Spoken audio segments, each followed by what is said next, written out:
Hello, it's Beastly Eel, and this is Eel Talk, Episode 3. So, in this episode, we're going to be talking about WandaVision, Episode 3. Just like we do with every episode so far, I'm going to talk about the episode, just the basic overview of what happened, and then talk about what I think everything leads up to.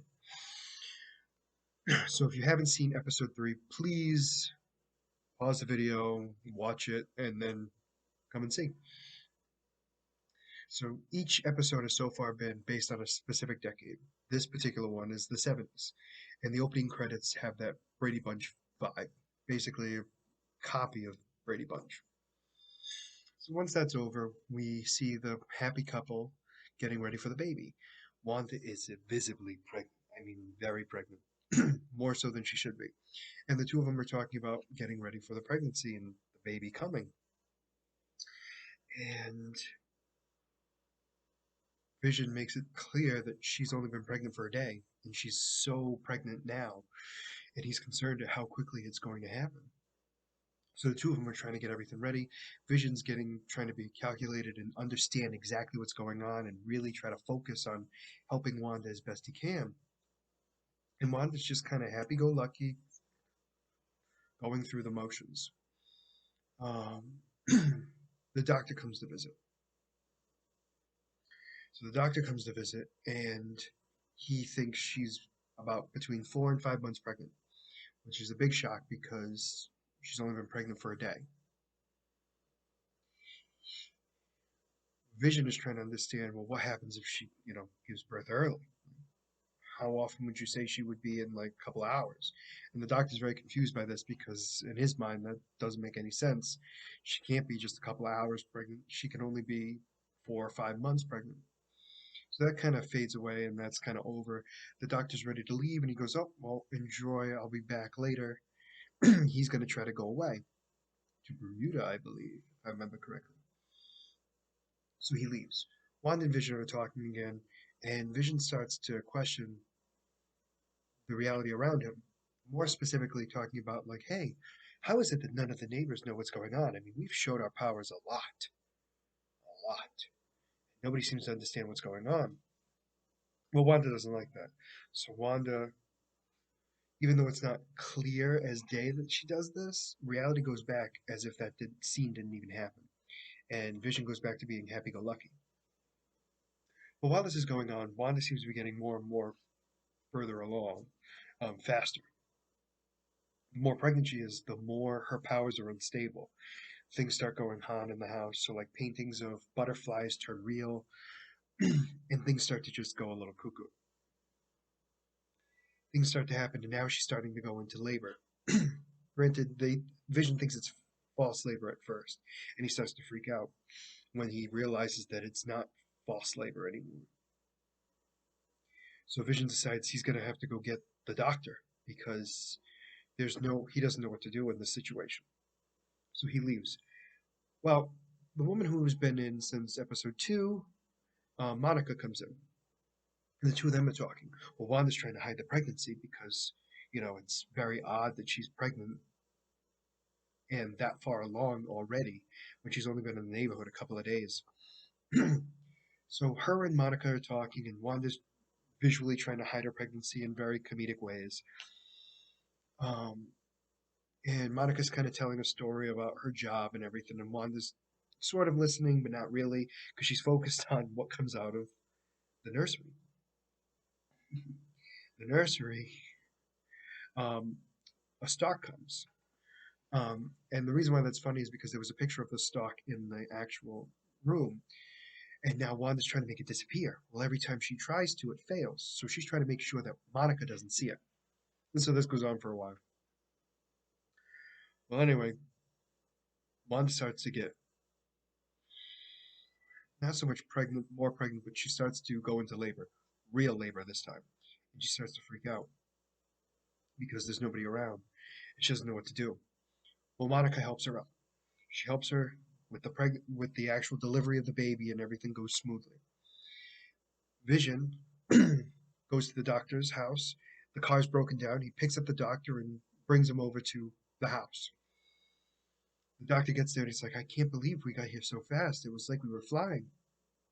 a little wink to the audience. And so the doctor comes and he realizes that the baby is fine, and Vision and Wanda are now holding their baby boy. Now, earlier in the episode, which I forgot to mention, they were not so much arguing, but kind of debating over the name of the child, Tommy or Billy. So he goes with Wanda's choice, holding this child. So Monica suggests to the doctor, why don't we give them some space? So they leave the room. Well, she goes into labor again, and another baby boy pops out. And so now she has two healthy boys. Vision freaking out, not knowing how and why this is happening. The scene cuts, and the next scene comes in, and the doctors check the babies, we assume because he goes, they're happy, healthy babies. So he puts them in their cribs. So the doctor leaves. Vision goes out with him to kind of make sure he gets at home okay. And while Vision is outside, Wanda and Monica are talking.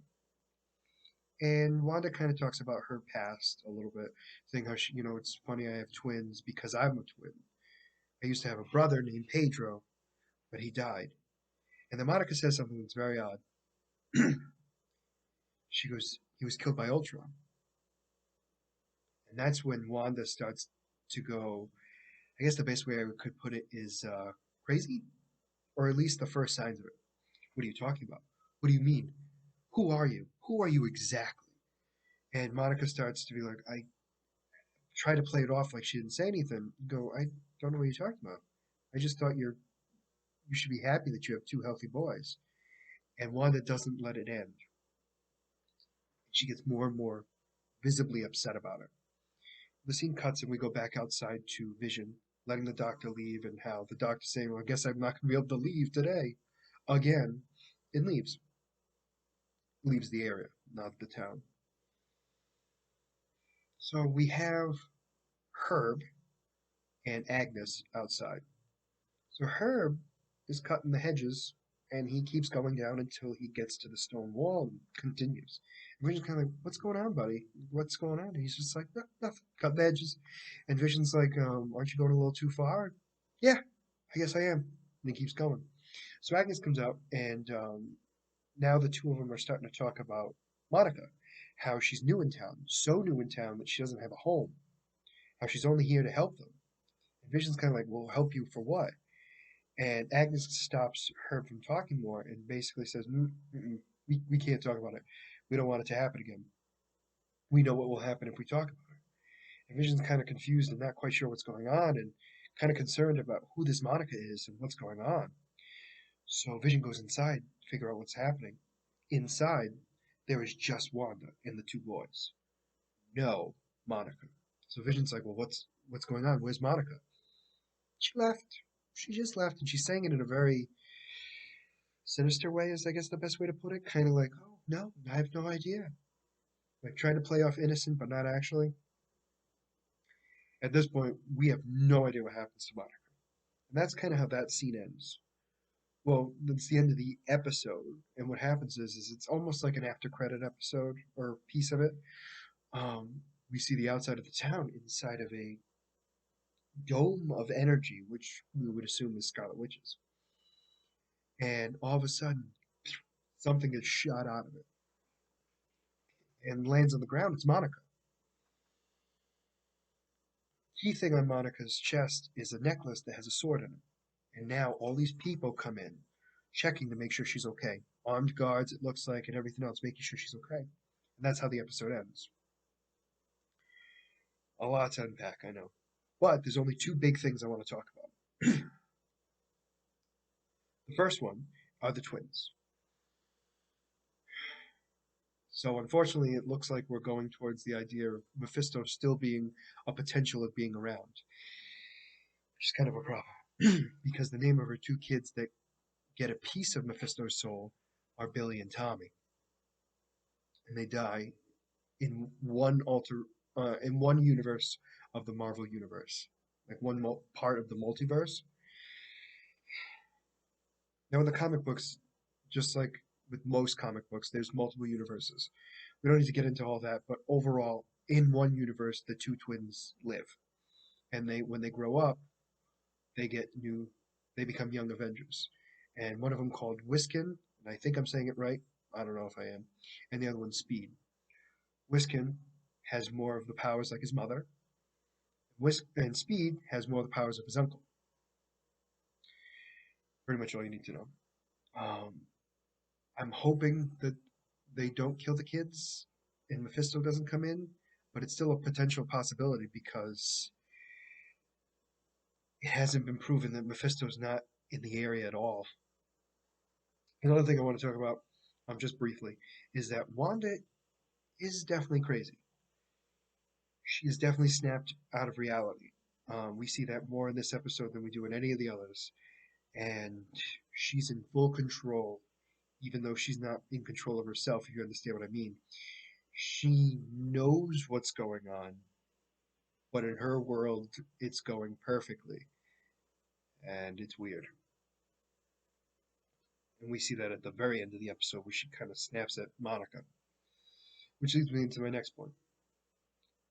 Monica is actually Monica Rambo. Rambo. She's actually been already, her character has already been introduced in the MCU already. She was the little girl in Captain Marvel, whose mom was friends with Carol Danvers, grew up and now is a sword agent. We know that from the little pendant on her necklace. So she's obviously grown up and she's an agent and she's trying to help. What we're not quite sure is who she's trying to help. Whether she's trying to help Wanda get back to realizing what's going on in the world or helping the citizens or both. I'm not quite sure on that front and we don't know yet. But we know she's working for S.H.I.E.L.D. and she got spotted and got kicked out. So she's going to be not being able to get in easy again. That's for sure. So Sword is a big thing. Now, the other thing that might be debunked is when I talked in my last episode about Agnes Parkinson possibly being a witch. I don't know.